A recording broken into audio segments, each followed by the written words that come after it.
بسم اللہ الرحمن الرحیم۔ آپ سب سے ریکویسٹ ہے کہ میرے ساتھ مل کے پڑھیے الصلاۃ والسلام علیک یا رسول اللہ وعلی آلک واصحابک یا حبیب اللہ۔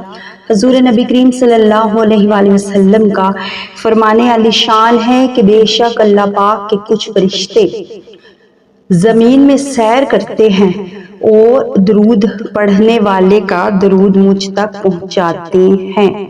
سبحان اللہ۔ السلام علیکم مائی یوٹیوب فیملی، کیا حال ہے جی؟ امید کرتی ہوں کہ آپ سب ٹھیک ہوں گے۔ اللہ پاک آپ سب کو ٹھیک ٹھاک خوش باش رکھے۔ اور آج کا جو واقعات ہیں، جو بیان ہیں ہم سنیں گے، وہ وقت کی قدر میں سے ہیں۔ تھوڑے سے واقعات بتاؤں گی۔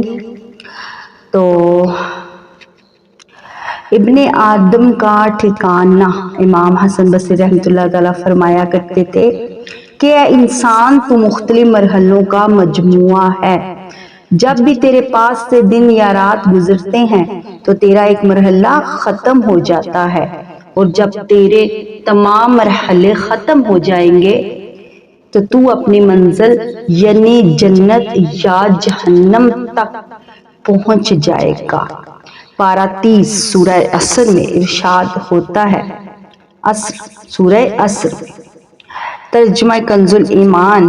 اس زمانہ محبوب کی قسم، بے شک آدمی ضرور نقصان میں ہے، مگر جو ایمان لائے، اچھے کام کیے، ایک دوسرے کو حق کی تاکید کی، ایک دوسرے کو صبر کی وصیت کی۔ تو میری پیاری پیاری اسلامی بہنوں، وقت کی قدر سے کیا مراد ہے؟ اس کی قدر کیسے کی جائے؟ ایک بزرگ فرماتے ہیں کہ میں نے سورہ عصر کا مفہوم ایک برف فروش سے سمجھا جو بازار میں آوازیں لگا رہا تھا، اس شخص پر رحم کرو جس کا سرمایہ گھلا جا رہا ہے، اس شخص پر رحم کرو جس کا سرمایہ گھلا جا رہا ہے۔ یہ بات سن کر میں نے کہا، یہ ہے بے شک آدمی ضرور نقصان میں ہے کا مطلب، لہٰذا جس کی عمر بیکار گزر رہی ہے تو ایسا شخص نقصان اٹھانے والوں میں سے ہوگا۔ تو پیاری پیاری اسلامی بہنوں، میری پیاری بہنوں، واقعی ہماری زندگی کا ہر لمحہ کتنا قیمتی ہے، اور زندگی کا یہ مختصر سفر بڑی تیزی کے ساتھ کٹ رہا ہے۔ عقل مند انسان وہی ہے جو اس فانی دنیا کے دھوکے میں مبتلا نہ ہو اور اپنے قیمتی لمحات کی ناقدری نہ کرے، تقویٰ پرہیزگاری اپنائے، اپنے شب و روز کو فضولیات میں نہ گنوائے، جن کاموں کا شریعت نے حکم دیا ہے وہ ضرور کرے، اور جن سے منع کیا ہے اس سے رک جائے۔ اگر ہم اس فانی دنیا کی رنگینیوں میں ایسے کھوئے رہیں اور صرف دنیا کو سنوارنے میں، کیا بات ہو رہی ہے یہاں پہ، صرف دنیا کو سنوارنے میں ہی ہماری عمر کے قیمتی دن غفلت میں گزر گئے اور موت کا فرشتہ آ پہنچا تو اللہ پاک کی قسم ہمیں ایک لمحے کی بھی مہلت نہیں دی جائے گی۔ اللہ کرے کہ جو واقعات میں بتا رہی ہوں آپ کے دل میں بھی اتریں، اور آپ سے پہلے میرے اپنے دل میں بھی اتریں۔ تو یہ بتانے کا مقصد ہی روز یہی ہے کہ ہم کچھ نہ کچھ سیکھیں۔ بنی اسرائیل میں سے ایک شخص نے مال جمع کیا۔ حضرت سیدنا ابو بکر عبداللہ بن فرماتے ہیں کہ بنی اسرائیل میں سے ایک شخص نے مال جمع کیا۔ جب اس کی موت کا وقت قریب آیا تو بیٹے اسے کہنے لگا، مجھے سب مال دکھاؤ۔ مال میں سے اس کے پاس بہت سے گھوڑے، اونٹ اور غلام لائے گئے۔ جب اس نے ان کی طرف دیکھا تو حسرت سے رونے لگا۔ ملک الموت نے دیکھا، کہا، کیوں رو رہے ہو؟ اس ذات کی قسم جس نے تجھے یہ سب دیا، جب تک میں تیری روح بدن کو ایک دوسرے سے جدا نہ کروں یہاں سے نہیں جاؤں گا۔ اس نے کہا، مجھے کچھ مہلت دیجیے، میں اس مال کو تقسیم کروں۔ فرشتے نے کہا، اب تجھے کچھ مہلت نہ ملے گی، تو نے یہ کام اپنی موت کے آنے سے پہلے کیوں نہ کیا؟ ملک الموت نے اس کی روح قبض کر لی۔ اس بیان کردہ حقائق میں ہم سب غفلت میں رہنے والوں کے لیے عبرت ہے، خاص طور پر ان کے لیے جن کے پاس مال کی کوئی کمی نہیں مگر پھر بھی مال جمع کرنے کی حرص ہے۔ اور یہ حرص کم ہونے کی بجائے بڑھتی جا رہی ہے۔ یاد رکھیے، مال جمع کرنا برا نہیں ہے، ہاں وہ مال ضرور برا ہے جو ہمیں شرعی احکام کی بجا آوری سے روک دے، موت بلا دے، قبر اشر سے غافل کر دے۔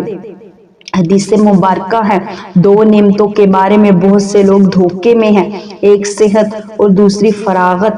پانچ چیزوں سے پہلے غنیمت جانو، جوانی کو بڑھاپے سے پہلے، صحت کو بیماری سے پہلے، مالداری کو تنگ دستی سے پہلے، فرصت کو مشغولیت سے پہلے، زندگی کو موت سے پہلے۔ روزانہ صبح جب سورج طلوع ہوتا ہے تو یہ دن کا اعلان کرتا ہے، اگر آج کوئی اچھا کام کرنا ہے تو کر لو، آج کے بعد میں کبھی بھی پلٹ کر نہیں آؤں گا۔ تو پیاری پیاری میری بہنوں، بیان کردہ حدیث مبارکہ سن کر ہمیں خواب غفلت سے بیدار ہو جانا چاہیے، کاش کے ہو جائے۔ وقت کی اہمیت کو سمجھنے کی ہم کوشش کریں، کیونکہ زندگی بار بار نہیں ملتی، خصوصاً وہ بہنیں جو حدیث کو ذہن نشین رکھے، جو اپنا وقت فضول کاموں میں ضائع کرتی ہیں، اپنے لیے آخرت میں حسرت و شرمندگی کا سامان پیدا کرتے پارٹیوں، پارکوں، فلمیں، ڈرامے یا موسیقی سے بھرے پروگرام دیکھنے سننے یا موبائل کمپیوٹر کھیلنے، بے ضرورت فون پر باتیں کرنے یا سوشل میڈیا میں وقت جیسی نعمت کو برباد کرنے میں لگے رہتے ہیں۔ حالانکہ یہ وقت نماز، تلاوت، حمد، ذکر، نعت، نیکی کی دعوت، قبر، آخرت کی تیاری، والدین گھر والوں کی خدمت، اولاد کی تعلیم تربیت میں بھی گزر سکتا ہے، لیکن یہ باتیں ہمیں پیاری سی ویٹی فیملی، ہمیں شیطان ان پہ عمل نہیں کرنے دیتا۔ یاد رکھیے کہ بروز قیامت نعمتوں کے متعلق ہم سے پوچھا جائے گا۔ پارہ 30 سورہ تکاثر کی آیت نمبر 8 میں اللہ پاک کا فرمان ہے، ترجمہ کنز ایمان، پھر بے شک ضرور اس دن تم سے نعمتوں کی پرسش ہوگی۔ محمد نعیم الدین مرادآبادی اس کی تفسیر میں فرماتے ہیں، وہ نعمتیں جو اللہ کریم نے تمہیں عطا فرمائی تھی، مثلاً صحت، فراغ، امن، عیش اور مال وغیرہ، جن سے دنیا میں لذتیں اٹھاتے تھے، ان کا پوچھا جائے گا، یہ چیزیں کس کام میں خرچ کی یا ان کا شکر ادا کیا؟ سرکار صلی اللہ علیہ وآلہ وسلم نے فرمایا، قیامت کے دن بندہ اس وقت تک قدم نہ اٹھا سکے گا جب تک اس سے 5 چیزوں کے متعلق سوال نہ کر لیا جائے۔ وہ کون سی 5 چیزیں؟ پیاری اسلامی بہنوں، نمبر 1، عمر کن کاموں میں خرچ کی، جوانی کیسے گزاری، نمبر 3، مال کہاں سے کمایا، نمبر 4، مال کہاں خرچ کیا، نمبر 5، اپنے علم پر کہاں تک عمل کیا۔ جیسے کہ ہم یہ بیان سن رہے ہیں لیکن ہم اس پر عمل نہیں کرتے۔ تو پیاری پیاری وائٹی فیملی، وقت بہت ہی قیمتی چیز ہے، نہ کوئی اسے خرید سکتا، نہ ہی ذخیرہ کیا جا سکتا ہے۔ یہ ایک ایسا مسافر ہے جو مسلسل اپنے سفر پر جاری ہے، اپنی منزل مقصود کی جانب بڑھتا چلا جا رہا ہے۔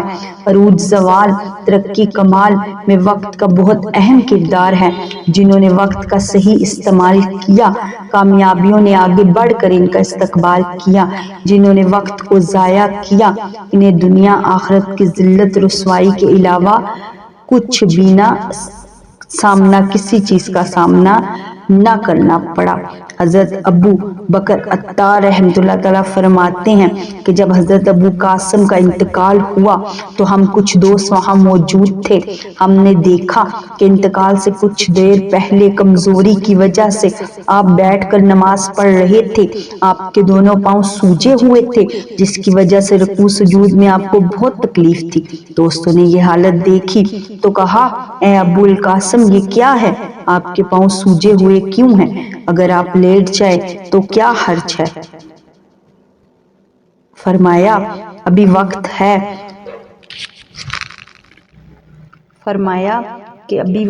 ہے، جس میں کچھ نیکیاں کر لی جائے، بعد میں کہاں موقع ملے گا۔ پھر اللہ اکبر کہا، آپ کی روح اس نار فانی سے پرواز کر بھی گئی۔ یہ بھی منقول ہے کہ جب آپ سے کہا گیا کہ حضور اپنی جان پر کچھ نرمی کیجیے تو فرمایا اب میرا نامہ اعمال بند ہونے جا رہا ہے، اس وقت نیک اعمال کا مجھ سے زیادہ کون حاجت مند ہوگا۔ تو پیاری سی وائی فیملی یاد رکھیے، عقل مند انسان نہ تو اپنا وقت ضائع کرتا نہ ہی دوسروں کا وقت برباد کرتا، وہ اپنے وقت کو اچھے اچھے کاموں میں خرچ کرتا ہے، دوسروں کو وقت کی قدر کرنے کی ترغیب دلاتا ہے، ٹائم پاس کرنے کی سوچ رکھنے والوں کی اصلاح کرتا، فضول بات نکل جانے کی صورت میں اپنا احتساب بھی کرتا، دوسروں کی اصلاح کی کوشش بھی کرتا ہے اور بزرگان دین کی سیرت پر بھی عمل کرتا ہے۔